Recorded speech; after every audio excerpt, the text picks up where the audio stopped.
and welcome to another Yoga Bite with Tins. So today we're going to have a look at Chakrasana, which is the wheel pose. Some people might know it as the crab, other people might know it as the high bridge. A lot of people will have had a go at doing this as a kid. So we're going to have a look at it. We're going to break it down into steps and stages.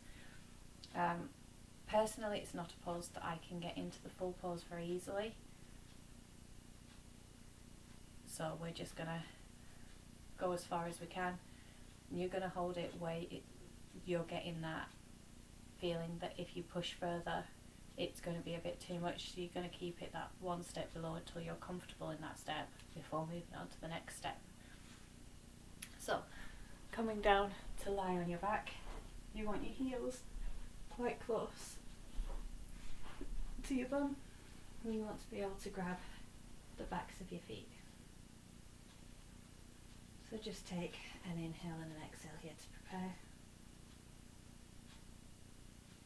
And for the first stage of this, we just want to push the hips up high into the floor, taking hold of the backs of those ankles and really pushing yourself up, keeping the feet nice and flat on the floor. And this is the first stage, so you want to hold this stage until you can comfortably get into this.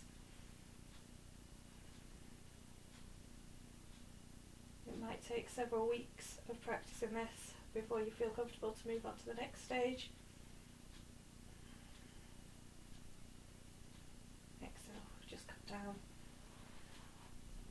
So what you want to make sure is that your feet are in line with your hips, and when you're coming up you don't want your knees to be falling out, you want them to stay also in line with the hips and the heels. So we'll have a look at moving into the next stage now. So once you could do that one, the next stage is you come up into that to start with, and then you bring your hands next to your head and you lift your head so your head's now on the floor. So that's the next stage. This isn't the full pose, this is just the next stage to move it into the full pose. Again, work on this pose until you're comfortable with it. Your knees are not falling out, they're staying in. You're pushing your hips up. Everything's in line. Exhale. And just releasing that. So that's the second part of the pose. Again, just move into it to where is comfortable for you. Some people will find that really easy, others will find it really difficult. So just slowly work into the pose. So the final step of getting into the pose is to actually lift the head off the ground and come into the full Chakrasana. The idea is that the feet stay flat on the ground, the knees stay pulled in, and the arms keep the hands underneath the shoulders. So some people might be able to just push themselves up from here into it, but we're going to work into it through those first steps. So starting off with that very first step, pushing those hips up, bringing the hands round, bringing the head round, and then you're pushing up. So this is as far into it as I can go. The idea is that you want to get your knees straight and try and straighten your arms as much as possible to bring yourself into a nice fluid back bend.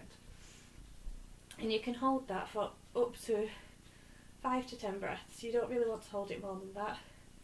And then coming out into it and just bringing the knees into the chest and rocking the back from side to side as a little counter pose, just bending the back in the opposite direction.